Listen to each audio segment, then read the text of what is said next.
આજથી 8 દિવસ અગાઉ ભરૂચના ઝઘડિયા જીઆઈડીસીમાં એક મજૂર પરિવારની સગીરાનું અપહરણ થાય છે। ત્યારબાદ જે નરાધમ છે તે હેવાનિયતભર્યું કૃત્ય આચરે છે।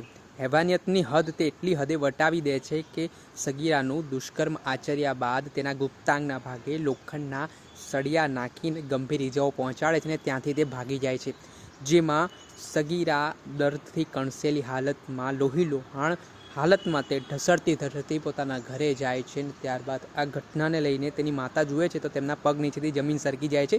આ મામલાને લઈને એસએસજી હોસ્પિટલમાં બાળકીને ખસેડવામાં આવે છે અને છેલ્લા 8 દિવસથી આ સગીરા છે તેની સારવાર ચાલી રહી હતી અને અંતે દુઃખદ સમાચાર મળી રહ્યા છે, જેમાં જીવન મરણ વચ્ચે ઝોલા ખાતી આ સગીરાનું ગઈકાલે મૃત્યુ નિપજ્યું છે।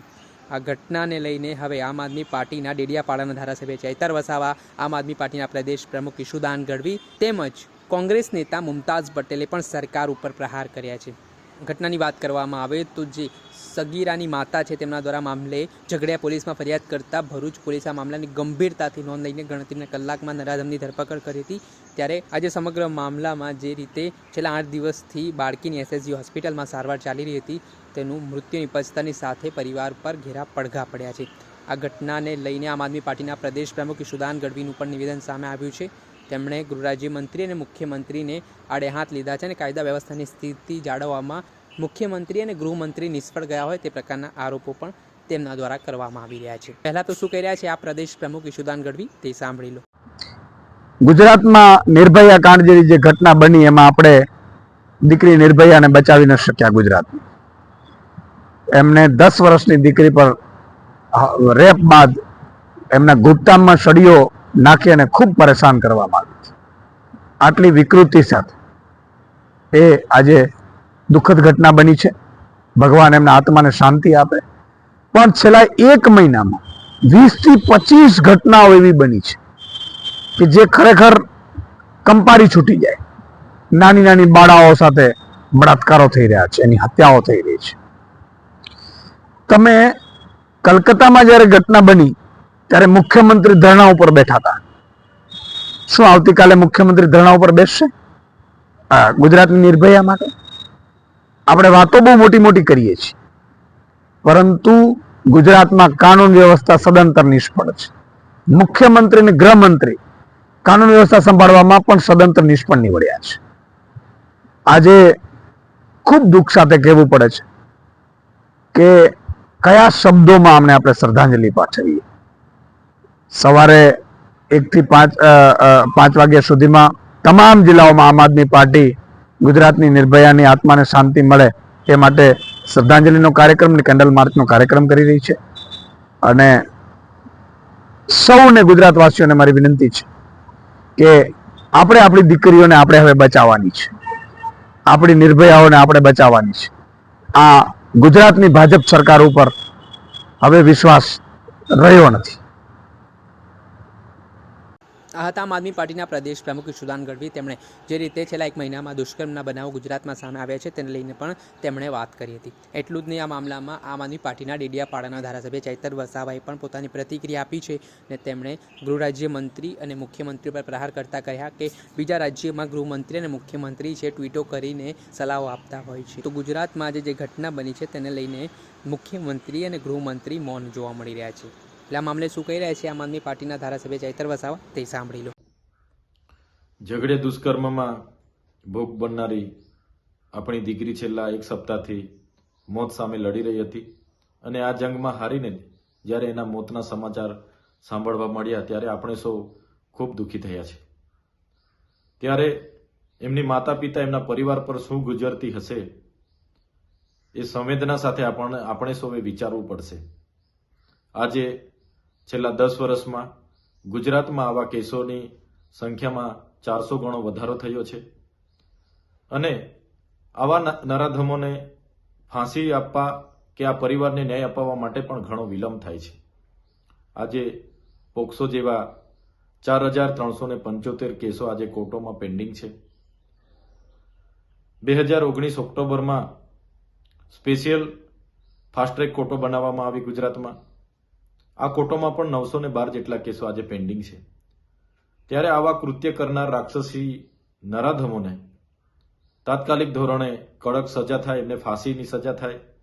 એ માટે આવનારા ભવિષ્યમાં સરકાર કડક કાયદા બનાવે એવી અમે માંગ કરીએ છીએ. સાથે કોઈ પણ દીકરી સાથે આવી ઘટના નહીં જ ઘટવી જોઈએ. છતાંય કોઈ બીજા રાજ્યોમાં આવી ઘટના ઘટે છે. આપણા મુખ્યમંત્રી, ગૃહમંત્રી અને બીજા મંત્રીમંડળ એ રાજ્યોના સરકારોને સલાહ આપવા માટે બહાર આવે છે. લાંબા લાંબા ટ્વીટ કરે છે. કેન્ડલ માર્ચો તમામ વિસ્તારોમાં કાઢવામાં આવે છે. ઝઘડેની ઘટનામાં આટલા દિવસો સુધી સ્થાનિક નેતા હોય કે ગુજરાત સરકારના ગૃહમંત્રી, મુખ્યમંત્રી જે મૌન સેવ્યું છે, એ મૌન આવા કૃત્ય કરનાર લોકોને હિંમત આપતું હોય છે. એટલા માટે આવનારા ભવિષ્યમાં કડકમાં કડક કાયદા થાય અને આવા કૃત્ય કરનાર વ્યક્તિને જાહેરમાં ફાંસી મળે એવી અમે માંગ કરીએ છીએ. આપણે એક બાજુ મહિલા સુરક્ષાની વાત કરીએ છીએ, બેટી બચાવ બેટી પઢાઓની વાત કરીએ છીએ, પણ જે ગુજરાતમાં છેલ્લા 1 વર્ષમાં 648 જેવી આવી ઘટનાઓ ઘટી છે, એ આપણી બરવી વાસ્તવિકતાઓ છે જે આપણે બધાએ સ્વીકારવાની છે. અને આવનારા દિવસોમાં આવી ઘટનાઓ પર રોક કઈ રીતના લગાવાય એ બાબતે આપણે બધાએ ગંભીરતાથી વિચારવું પડશે અને એના પર નિયંત્રણ આવે એ પ્રકારની બધા જ લોકોએ આવનારા ભવિષ્યમાં પહેલ કરવી પડશે અને સરકાર આ બાબતે ગંભીરતાથી વિચારે એવી અમે માંગ કરીએ છીએ. આ હતા આમ આદમી પાર્ટીના ડેડિયાપાડાના ધારાસભ્ય ચૈતર વસાવા. આટલેથી તેમણે ન અટકતા જે રીતે આખો ઘટનાક્રમ બન્યો છે તે મામલામાં કોંગ્રેસ નેતા મુમતાઝ પટેલે પણ સરકાર સામે પ્રહાર કર્યા છે અને શું વાત કહી છે તે સાંભળી લો. भरूच गुजरात में झारखंड की 10 साल की बच्ची कुछ दिन पहले भीषण बलात्कार का शिकार हुई थी. आज इलाज के दौरान संघर्ष करती हुई ये बच्ची इस दुनिया में नहीं रही. इस खबर ने मुझे भीतर से झंझोर दिया है. मैं पीड़ित के पिता से संपर्क में थी और इस दौरान उनके दर्द को समझने की कोशिश करी. वो अपनी बेटी के स्वास्थ्य स्थिति और सुरक्षा को लेकर बेहद चिंतित थे. मेरी बेटी नहीं बचेगी ऐसा कहा. उन्होंने सिर्फ एक ही मांग की थी, न्याय. लेकिन घटना बीतने के दौरान गुजरात सरकार की चुप्पी बेहद रहस्यमय और परेशान करने वाली रही. अपराधी को गिरफ्तार तो किया, पर उसके बाद अब तक सरकार ने कोई ठोस जानकारी साझी नहीं. ये चुप्पी सवाल करती है, क्या न्याय की उम्मीद करना गलत है? इतनी गंभीर घटना के बाद सरकार का कर्तव्य था कि वे तेजी से कदम उठाती और पीड़ित और उसके परिवार को न्याय दिलाती. लेकिन अब जब पीड़ित इस दुनिया में नहीं है, तो ये हमारी सामूहिक जिम्मेदारी है कि उसकी आवाज को दबने न दें. मैं गुजरात सरकार से अपील करती हूँ और उम्मीद करती हूँ कि वे इस मामले को प्राथमिकता से लेते हुए कदम उठाएं. दोषी को जल्द से जल्द सख्त सजा दिलाने की कार्यवाही करी जाए. पीड़ित परिवार को हर संभव सहायता और सुरक्षा प्रदान करें. सरकार भरूच जिले के औद्योगिक शहर में प्रवासियों और उनके परिवार की सुरक्षा सुनिश्चित करें. ये केवल एक बेटी का मामला नहीं है. ये हमारी सामूहिक नैतिक जिम्मेदारी बनती है कि हम न्याय के लिए लड़े और ये सुनिश्चित करें कि पीड़ित के परिवार को न्याय मिले और इस तरह के अपराधियों को हिम्मत ना हो फिर कि ऐसा अपराध आगे हमारी बेटियों बच्चों के साथ कर सके. આ હતા કોંગ્રેસ નેતા મુમતાઝ પટેલ. તેમના દ્વારા કહેવામાં આવ્યું છે કે ભરૂચના ઝઘડિયામાં જે ઘટના બની છે અને જેમાં સરકારની નિષ્ફળતા સામે આવી છે, હાલ જે રીતે દુષ્કર્મીઓ બેફામ બન્યા છે અને જે રીતે બાળકીઓને ટાર્ગેટ કરી રહ્યા છે, તો તે મામલામાં સરકાર ગંભીરતા દાખવે તે પ્રકારની માંગ પણ હાલ કરવામાં આવી રહી છે. દર્શક મિત્રો, એન કવરેજ ન્યૂઝને આપ લાઇક કરી લો, સબસ્ક્રાઇબ કરી લો અને શેર કરવાનું ભૂલતા નહીં.